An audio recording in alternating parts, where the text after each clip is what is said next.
Good morning, afternoon, or evening to my panelists and our guests for this webinar, The Service Industry After COVID-19, Maintaining the Soul of Service in a Virtual Moment. My name is Justin Sears and I work at Lucidworks. We're a cloud software company focused on helping our clients deliver more personal, connected experiences online. But that's all you're going to hear about Lucidworks today. This call is about service and how leaders in the service industry are adapting to the changes brought by the COVID-19 pandemic. My three guests are leaders in the service industry, and they have taken time from their very busy schedules to share how they continue to deliver memorable experiences to their customers.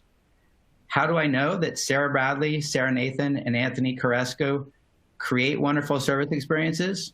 Because I've been a customer of all three of their businesses, Freight House Restaurant, Amigos de las Americas, and AC Fly Fishing. My son and I ate at Freight House Restaurant in Paducah, Kentucky in February of this year, just before shelter in place went into effect. I volunteered with and worked for AMIGOS from 1990 through 2000, and I floated 2 trips on the Sacramento River with AC Fly Fishing over the past 5 years. So let's get into the discussion. If members of the audience have any questions at any point during our discussion, please send them in the Q&A button on the On24 platform. We'll leave time at the end to answer those questions. So my first question for our audience about intros, and I'll start with a savory memory of the pot pie I enjoyed on that cold winter night in Paducah. Let me start with you, Sara Bradley, chef and proprietor at Freight House. Please tell us who you are, what you do, how you came to do it, and your secret to delivering great service. Hi, everybody. Thank you for joining us today.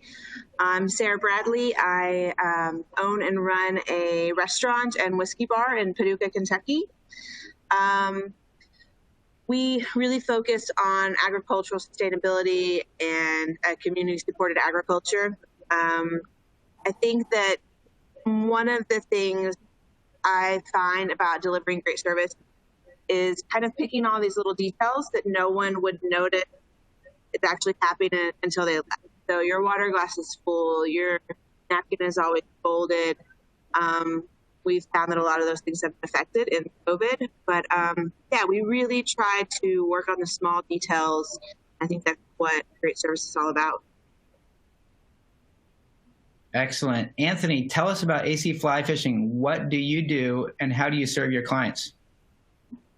Hey guys, Anthony Carruesco here, owner and operator of AC Fly Fishing. We're a fishing outfitter based in Northern California, up here in Redding, pretty close to the Oregon border. We take people fishing for a living. We provide outdoor experiences for folks to come up and visit us and spend a day or 2 or 3 outside learning the skill of fly fishing and applying it. We really pride ourselves on teaching, showing folks a top-notch, outdoor experience, and really showing them the best of what the outdoors have to offer. We really create some strong bonds with the folks that we take fishing on a personal level, and that's kind of where we are and what we do. Thanks, Anthony. And let me go to Sara Nathan. It's great to be on with you. Tell us about Amigos de las Americas and what you do as its CEO and your secret to service. Wonderful. Well, it's great to be here. So at Amigos, we offer international volunteer programs for students from middle school through college age in countries throughout the Americas. We've been around for 55 years, and I would say that what has gotten us here is the great service. And I think the secret for Amigos really has been in soliciting feedback and really listening to our students, families, our partners that we work with in Latin America, and providing that opportunity for really listening and incorporating constantly all year round that feedback. So we're really paying attention to the small things, as Sara said. All right, now we know a little bit about our speakers. Let's start with the COVID-19 impact. And the reason I feel so privileged to be talking with all of you today is that I've been your customer and I've enjoyed the superb service offered by each of your organizations. So I understand the before COVID experiences that you created for me and my family. How have you had to change those services because of this pandemic? And Sara, Nathan, let's start with you. AMIGOS has been sending 16-year-old health volunteers from the United States to Latin America since 1965. And more recently, you've been bringing Latin American youth to the United States and to other Latin American countries. This is the first summer since 1965 that no AMIGOS volunteers will get on an airplane. How have you adapted to that abrupt but necessary change? Oh boy, well, I will say that it has been, they talk about business interruption, and this has been a 100% business interruption for AMIGOS after 55 years. What we had to do was really take a step way back and start listening. You know, the unique thing is that all of our students and their families who are planning to go to Latin America this summer, their lives have been entirely disrupted as well. So we took a step back and looked at, you know, how could we take our mission and our know-how and really apply and build out new programming for students to meet them where they are at in a moment where social distancing is needed and is the norm. So we've built out new programs, online programming for students to get engaged and actually do community service in their home communities. So we've really taken what we know how to do and repackage that to meet the needs of students and families who are really still wanting to get out there and do something. They just can't get on a plane to go do it. Fantastic. And Sara Bradley, I've been watching some of the posts to your Freight House Facebook page, and it looks like you continue to serve delicious food even with your dining area closed for a period of time. Tell us how your staff did that and how your suppliers and customers have responded. We have had amazing outpouring of support from our customers. You know, we weren't required to completely shut down, but we did for a 6-week period. We just felt that it was the best for our staff, customers, and there was also a really big impact on the supply chain, especially in this area, especially buying things as much as we can. Almost everything we source is within a day's drive. So we really saw that take a hit, but we started doing to-go food. We've never done that before. It's hard to control something like that in a restaurant. You know, normally we see every plate go out, we see every plate come back clean. Do they enjoy it? When we send out to-go food, it really alters that experience. And I've been hesitant to do it. We had to, economical standpoint, financial standpoint. We did that. We've continued to do that. Now that we've opened back up, really seen a change in what our customers expect, what they want, but it's been nice and it's been positive, and we're working towards it. And I'm curious, you mentioned your suppliers and you have a local growers that supply you. How did that impact them, and did the impact to the growers flow through to what you could offer your customers? Yeah, you know, I think that that's something that maybe isn't well aware. So, you know, we start purchasing things from Tennessee, you know, maybe a month before they hit Kentucky. We're in Western Kentucky, so we're very close to Tennessee, Illinois, Missouri. When you don't have when you don't have people out in the fields picking and working the fields, you get a delay for an extended period of time. So, you know, everything in Tennessee, we lost much of that, and then it was a month behind. But we're still seeing an impact on all of our vegetables. Surprisingly, watermelon is like the hardest thing to get right now, and usually there's gallons of it everywhere. That is funny, watermelon. Who knew? Well, Anthony, let me go to you now. How has COVID-19 changed the service that you can offer? For example, do your guides do anything differently now than they did do before COVID? Yeah, so, you know, really, I mean, with the experience we provide, a lot of it is, you know, we're with our clients for 8 hours a day within arm's reach. You know, it's really hard to provide the experience we do safely at a 6-foot+ distance. So really the folks that are coming up are the folks that are comfortable, you know, being a little bit closer to people for the course of the day. The biggest thing that we can do is sanitize before and after the day. You know, we use rods and reels and lines and boats. So we spend an extra 30 minutes before each day, before guests show up, you know, sanitizing everything we can. And then again at the end of the day. So I think just the extra time in sanitizing Typically, we provide lunches and beverages on our full day trips with guests, and we're giving most folks the option to forego that and bring their own lunch and beverage for the day. So really, those are the two main things. We can't operate and provide our service really without being, in close proximity with our guests. So we really can't change a lot there. As soon as our county opened up and allowed us to go back to work, we did, but we're not able to maintain that 6-foot relationship necessarily throughout the entire course of the day. So I think one thing we've noticed a lot is folks usually used to book their trips out months in advance to come see us. Right now, with all the uncertainties, I think a lot of folks are, we're dealing with a lot of last minute stuff, a week out, 5 days out. Hey, you have availability? We'd love to come out and spend the day outside fishing. So that's probably the biggest impact we've seen as we've been able to come back to work and take folks fishing again at the scale we do, is just the short-termness of people looking at the calendar and wanting to come up and make a plan to fish for the day. And how does that change how you run the business? It sounds like you have to be on your toes a little bit more than normal. How do you adjust to that?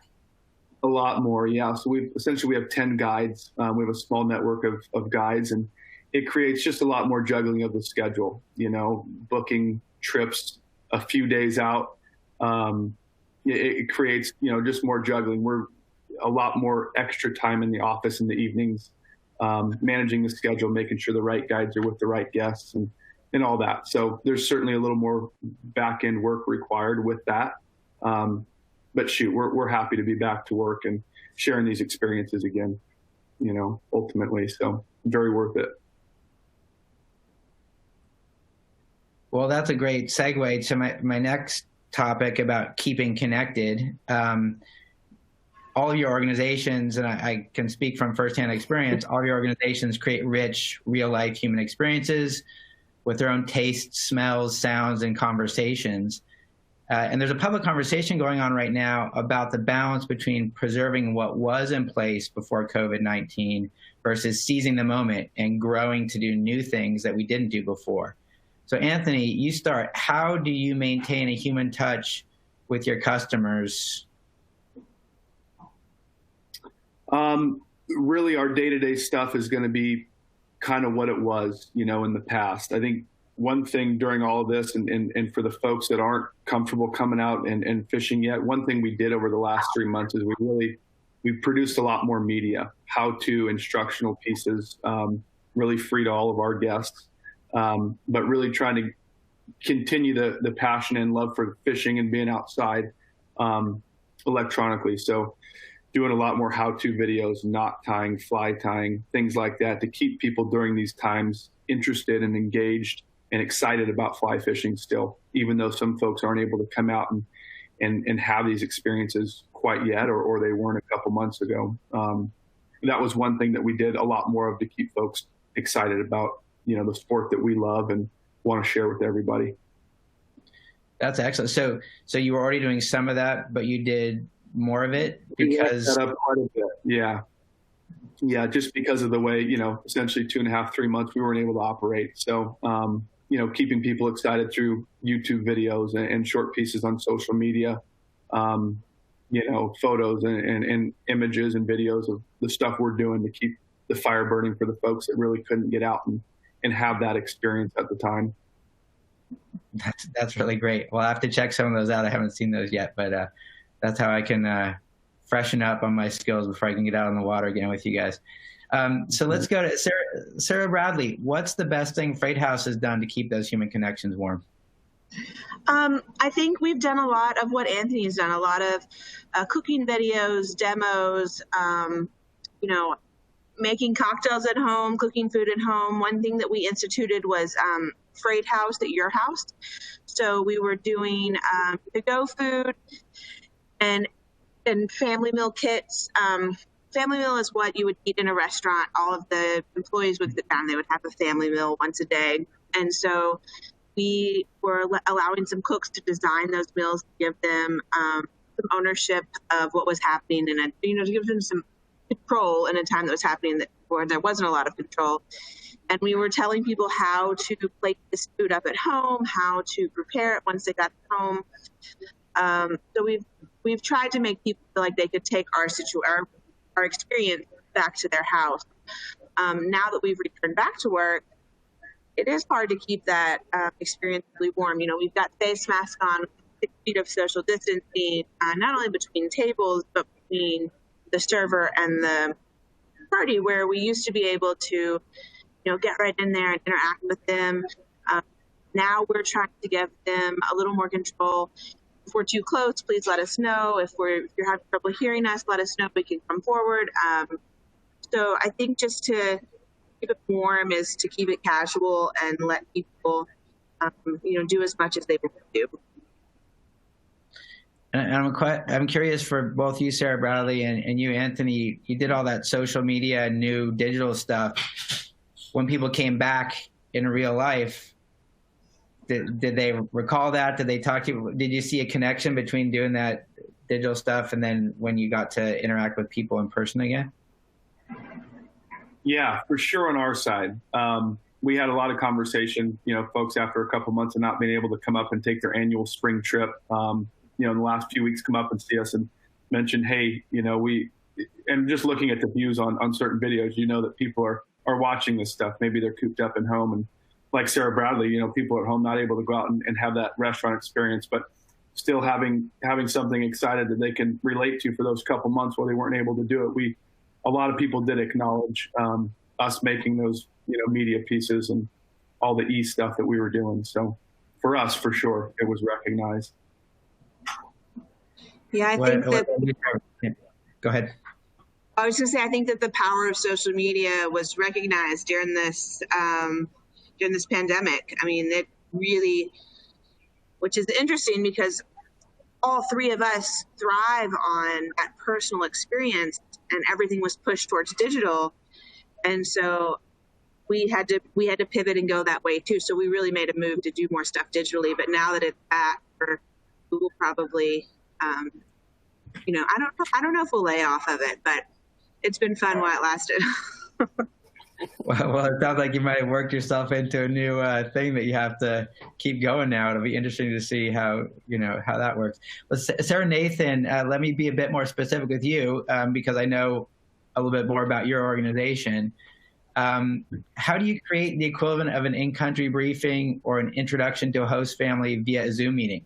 One of the pillars of your mission is cross-cultural understanding, and how do you think about accomplishing that differently now? Yeah, so the in-person, I mean, that human connection has been such an important part of what we do for our students. I mean, to deepen their understanding and of the world and their connection to it, and really building those friendships. So now, you know, there are no handshakes, there's no, you know, hugs, there's no sharing a meal in person, but we really have, I mean, I think what you're hearing is we've moved a lot of the elements of this into the online programming.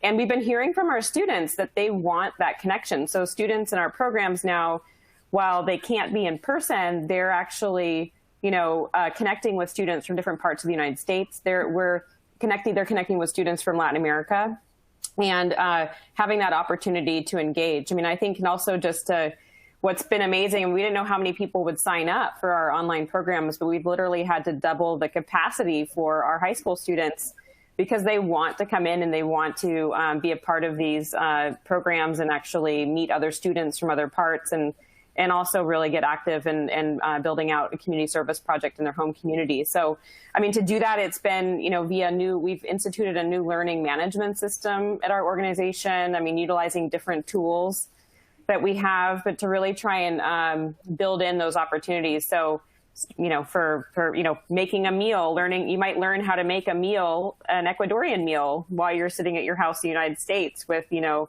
a student counterpart there teaching you how to do it. So it's totally different, but it's also kind of bringing in those elements of exchange and that clearly students are still wanting. So that's been really exciting to see. Well, I'm guessing that the change there is before the volunteer would go to Ecuador, learn how to prepare that meal, come back home, and try and remember how to do it. You probably weren't doing too much video conferencing before it was required, and now you have to find a new way to make those connections. And I think of that as a parent, that benefits not just the volunteer or the person that's participating with your organization, but the families and communities that are back home get to sit down and see that exchange maybe on the same screen, right? Oh, absolutely. And I think that's, no, we weren't doing really any of this. I mean, after an experience abroad, a student would come back, and I think with social media, they can stay connected. What's unique now is that they can build those connections on the front end. So hopefully at some point they'll get to go to Ecuador, but have those relationships on the front end too. All right, well, let's move to the future now. Of course, none of us knows how long it will take to create a vaccine that protects us from the virus, but certain aspects of daily life are starting to go back to how they were before. For example, where I live, just south of San Francisco, the county has said that we can visit the beaches again, but only during certain hours and while maintaining social distance. So my three-part question for each of you is this: what does returning to normal look like for each of you and your organizations? What aspects of your services will take longer to reset? And how do you plan given that uncertainty? Anthony, start us off. So I feel like where we are in the north end of California, the return to normalcy is kind of, the last few weeks anyways, seem to be going that way, just in the comfort level of folks coming up and visiting us. I would say one thing, we've noticed a lot more younger folks, so typically a lot of our clients that come up and spend a few days with us are retired or maybe on the older end of retirement and at the end of their career that have the means to come up and spend that amount of money on a fishing trip. I think with this, the last few weeks anyways, and maybe month, we've had a lot of young folks come up and visit us, maybe that aren't as worried about the whole COVID thing or that impacting them or whatever, but a lot of young folks, the social media presence the last couple months that we bumped up to. But we've noticed a big uptick in just kind of the age of our guests the last few weeks and new folks coming up to visit us. I think certainly it's going to take some time for everyone to get that comfort level back. But it slowly seems like the last few weeks or month anyways, where we are up here in Shasta County, things are starting to get back to normal-ish. But I think it'll be certainly a while until everyone is at that comfort level. So it sounds like some of the social media work that you did might have brought you new customers that you weren't reaching out to before. Is that the right way to read that? Little client base, for sure. Yep, I think those couple months of maybe putting more energy towards social media, electronic forms of entertainment, getting people excited about what we do up here. It's kind of started to show in the last month or so with kind of the age difference of the folks that are coming up now. So I think that's certainly attributed to that. Sara, Bradley, what plans are you making? I think you said, what is the return to normal? I don't know that the restaurant industry will ever return to normal. I think we'll probably see a larger impact in larger cities than we will in smaller towns. But I think that a way for us to reset that is to look at how the travel and hospitality industry is going to work in the future. I think that people are going to really spend a little less time on large trips, and they're going to look at places like Paducah, where there are tons of things to do, tons of outdoor activities. We're a UNESCO city. There's lots of things going on. I think that we're going to have to look at that travel and tourism industry in a better way. Some of the things that I've planned on doing that, with the uncertainty and with our business, is we've really, really buckled down on working with our CPB, so the Convention and Visitors Bureau, both for our town and for the state. Looking at how can we draw people in, because not everyone in our original demographic and in our original region is ready to come out yet. So we need to try to draw from a larger area. I think that's kind of how we've decided to change and given the uncertainty. To your point, Sara, a little bit as well, we've noticed this quite a bit as well recently. Folks that maybe are used to taking a big international vacation in the summer for a week or two at a time, it seems that these folks aren't taking those trips now or way out of state, and they're making the 2 or 3 hour drive up north. You know, the Bay Area is only a couple hours from where we are. Seems like a lot of folks that are foregoing those trips or canceling those longer big trips are resorting to staying local and experiencing some of the local stuff a little more. So we've certainly seen that. And I know you just kind of mentioned that, staying local. And finally, Sara, Nathan, how are you thinking about the future? Well, I will say that, that's a great segue, because our entire business model and organization has rested on international travel, which simply isn't happening right now. So we know that and are feeling that deeply. I think that the opportunity that we're seeing, and I mean, the new normal for AMIGOS, for our organization, is developing new programs that are possible right now, where we can still have mission impact and build on our core values. That also has a stable financial model and is sustainable organizationally. So for us right now, that's really building out programming here.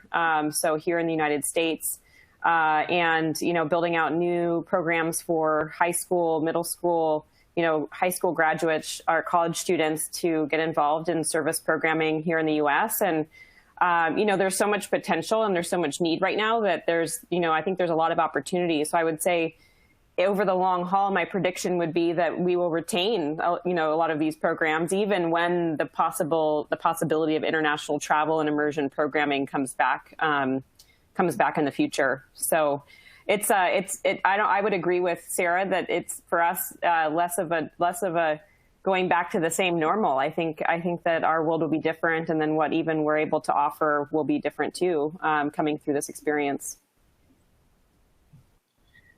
All right. Well, we are just about ready to move into questions. And my panelists, you're the VIPs. So think about questions you might want to ask each other. And I'll give you a chance to ask that. You've been doing a great job talking amongst each other. But if you have any other questions that you want to ask, I'll give you first billing. And then I'm also getting some questions in on Q&A. Thank you all for submitting those. We're teeing those up. So keep sending those questions. Before we go to Q&A, I want to let the audience know that we have a lot more information on how companies are changing in response to COVID-19. And here are just 3 recent Lucidworks blog posts on this topic. You can find these on our website. The first one is really the genesis of this conversation. It's a post that I wrote a while back. The COVID-19 question: can digital experiences replace real-life experiences? And that features the stories of the speakers who have been here today with me, as well as this perspective of an industry analyst on how digital experiences are front and center in coping with coronavirus. The second post, the COVID-19 contact crunch, more questions and fewer available agents, talks about the double hit to support organizations, more activity across remote digital support channels at a time when there are fewer available resources to support those tickets. And the third is a replay of a conversation that our Lucidworks CEO had with our partners on the Google Cloud team, focused on how Lucidworks has adapted to the pandemic, how our organization has adapted itself. So check those out. But now let's take your questions. Some have come in already, and feel free to keep sending those in. And panelists, do you have any questions you wanted to ask each other? I'll give you first crack at that. I'm good. Okay. So we got questions. If any of those come up, feel free to shout out. Here's a question I have. For people who've invested time and money in your service or to prepare for their experience, how do you sell them on the new experience or the changed experience that you offer? I can take that one. I think it's important to preface with the facts that where we're located we rely heavily on the tourism industry. We have a thing called the Quilt Show. It's 40, 50, 60,000 people twice a year coming into a town of 27,000. It's a big industry for us. Lots of people invest lots of money and time into that. a lot of those people that come are elderly and maybe a high risk population for the COVID-19 pandemic. So how do we sell them on coming back to experience our restaurant and our community? I think one is to remind them how much they're supporting this locally owned, family owned business that is at risk of not surviving. If they don't continue to support us, I think that that's one thing we sell them on. And also by assuring them that their safety is our highest priority. We've really done a lot in our restaurant: face masks, gloves, sanitizing stations, just all the things that the CDC has recommended, and we need to make sure that they know that those are going on, that we're doing everything with them, them in mind, even though some of those things aren't always with them in mind. They are actually with my staff in mind. So I think that is going to be the sell, is that they're really supporting us by coming back, and we need their support. Great. Anthony or Sara Nathan, either of you want to take that one? Yeah, no, I think this is a great question. And in our case, I mean, we had students preparing for, 6 months to prepare for their service abroad, their service experience abroad. So I think when talking about this new opportunity, it's really just around, celebrating the things that are the same, which is that we're, with students coming into our programs from Latin America, the opportunity to really have an impact, but then really shifting that impact here to your home community, United States. So for some students, no, it's not the same. But I think even one of the things that I've been seeing, and not just with our own organization, but as even new students coming in. I mean, we have so many new students actually coming in, so new customers coming into the organization as well. So in a way, we've seen opportunities to give access to our programming to a lot more people with this new format in the short term. But I think bringing people along, we won't always win them over, but I think really it's, ensuring them that there are elements that are the same and what those elements are. Anthony, anything to add to that, or should I go to the next question? We can kick it to the next one. All right. And this is actually a great segue on what you just said, Sara Nathan. Question is, how have customer expectations changed? Are you noticing any difference in behavior? And hopefully a little more patience in parentheses. So someone who asked that question has some experience. How are customers behaving differently than they were before? I see you all are reacting. Yeah, I mean, this is well, I think that gets back to the conversation earlier. I think that planning for the future and how we're adapting. I mean, our customers, I think, are all over the spectrum in terms of their own personal comfort levels with even a return to normal or how much social distancing one wants to do. So like every individual and family is really different right now. So I think we're all really navigating this, trying to be flexible and plan for accommodating the different, so for Sarah Bradley, it might be, well, we're still going to do home delivery, takeout because, we want to accommodate those families as well as receive people in the restaurant. So for AMIGOS, we're looking at, let's plan for virtual volunteer assignments for students as well as in-person ones where we have students that really want to go out and get out into the food bank and go do work and go be a part of that community. So we're needing to be really, really adaptive to the context. Sara Bradley or Anthony, how are customers changing? How are they behaving differently? Better, worse, different? Go ahead, Sara. Well, I think our customer base, it's interesting. This is, and I think it applies to all three of us. This is not an essential business. Like, people don't have to come here to get goods. They don't have to participate. So the guests that are coming are ones that want to participate in the experience. People have been overwhelmingly, they've been patient and they've been supportive and they understand exactly what's going on.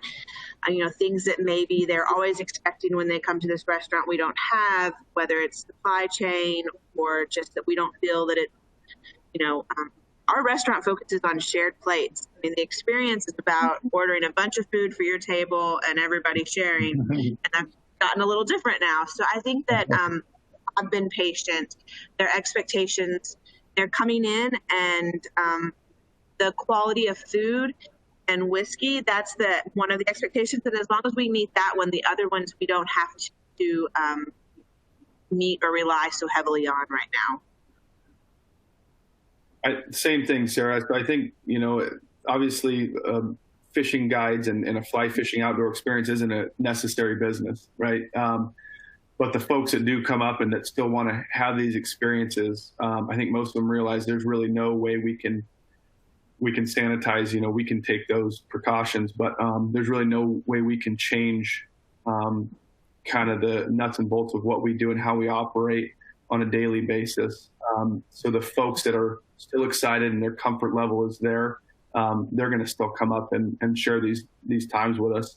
So I think, the people that are willing to come out and that do have that comfort, we're still seeing them as of the last month or so.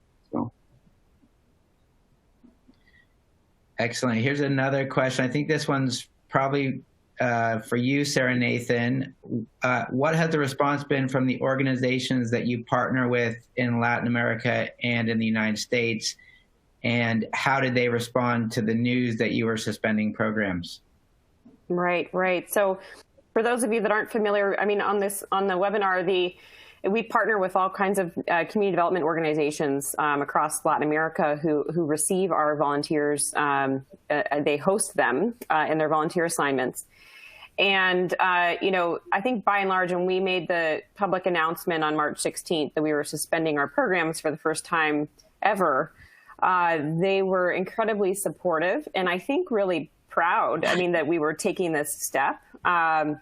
I think that, we have maintained communication with them. Latin America has really been struggling with COVID-19 across the board. And so, in many of the countries that we're working in. So I think, we're maintaining communication with them. They're still fully supportive of our decision not to come because it's the right choice and the right thing to do. I think every organization is reeling in its own way, just with the impact and the total disruption. But by and large, we've seen a lot of support. Thank you. So here's another question that came in on the Q&A. Audience, keep these coming. These are excellent. And I don't think this is pointing at anyone, so anyone can take it. What was one big effect of the pandemic that you never would have seen coming? What are the surprises, I guess, is what this question's about.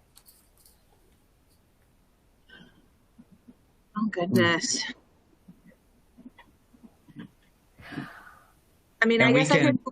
Oh, go ahead. Yeah. I think I was really surprised at some of the... I think I've been surprised at how people have reacted to it. And we see that every day in our restaurant. There are two sides. There are people who come in masked and gloved, and when they sit down, masked and gloved and sanitized and everything, they take all the precautions that have been suggested. And then you have people who come in and they're high-fiving their buddies at tables, and they're completely the opposite. So I think it's just been really interesting for me to see that, our restaurant prides itself on serving everyone, and we still will continue to do that. But, we can't really control how people want to behave in this situation. And so I think that that's been the most interesting, is that we have to take a step back from how people look at COVID themselves and just do what we do, which is provide, quality food and good service. And so that's been really interesting for me, part of it. I think one of the biggest surprises to me when all this started happening back early spring was just the outpouring of our clients that reached out and asked what they can do, anything they could do. They wanted to prepay for trips for the future or whatever. That was kind of, we had to step back for a while and take that in, because there were a ton of people that you really, you might see once a year, some people maybe once or twice a year, some people every couple of years, but people reached out in droves and asked what they could do to help, and understood that our business was non-operational like many were for a few months there. So that was a shocker to me, to see how many of our clients really do care and really are more friends to us than anything else. That was a really neat thing that I noticed those couple months for sure. Yeah, and I think one thing in our end is in our industry, we've just seen a lot of cross-industry collaboration and dialogue. And we would sit in the education and travel programming, arena. So we've been, since this was all beginning to unfold in late February, early March, we've been in touch with a lot of organizations that work in our space, and those dialogues are continuing around how, when the world opens up and travel becomes possible again, how can we align forces as opposed to operate independently as independent units, and really look at, okay, what are the redundancies and how can we collaborate?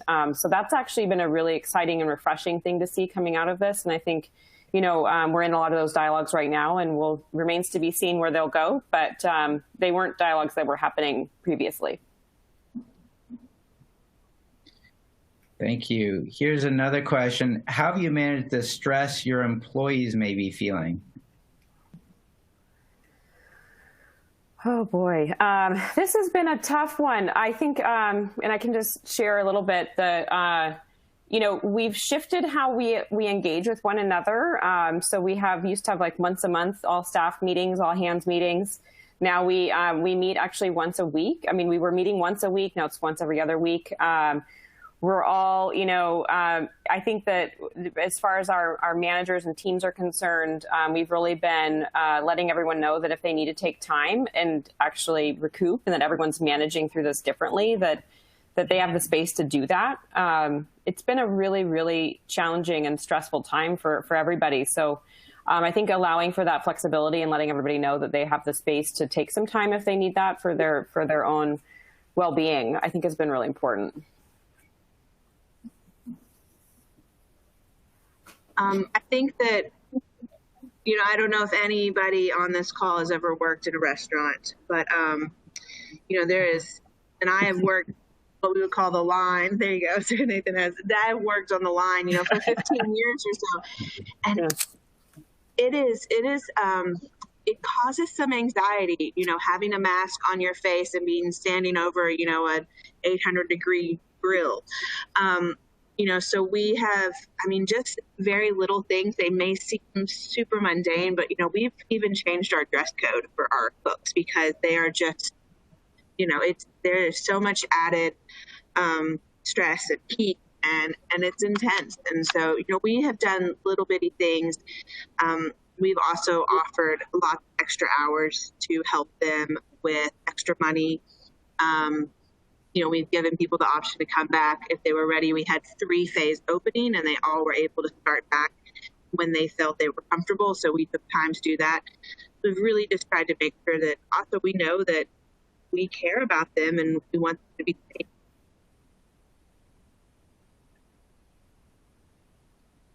Thank you. Anthony, anything to add? Well, we're near the end. I want to respect everyone's time. I do want to I want to squeeze one last question in, short answers, because we've got a minute and a half left. The question is, tell us about something that you started doing because of coronavirus or COVID-19 that you may not stop doing after the pandemic ends. What's the thing that might stick that will be good in the future? I would certainly say the social media part of the business it seemed to be a big committing time to it over the last few months. For us anyways, and awareness of where we are and what we do was huge. And that's something we will not probably, slack back down on. We are definitely going to continue to offer to go and take out alcohol. It's been really good for us. Oh, that'll the door-to-door whiskey delivery. Yes, that's how it works.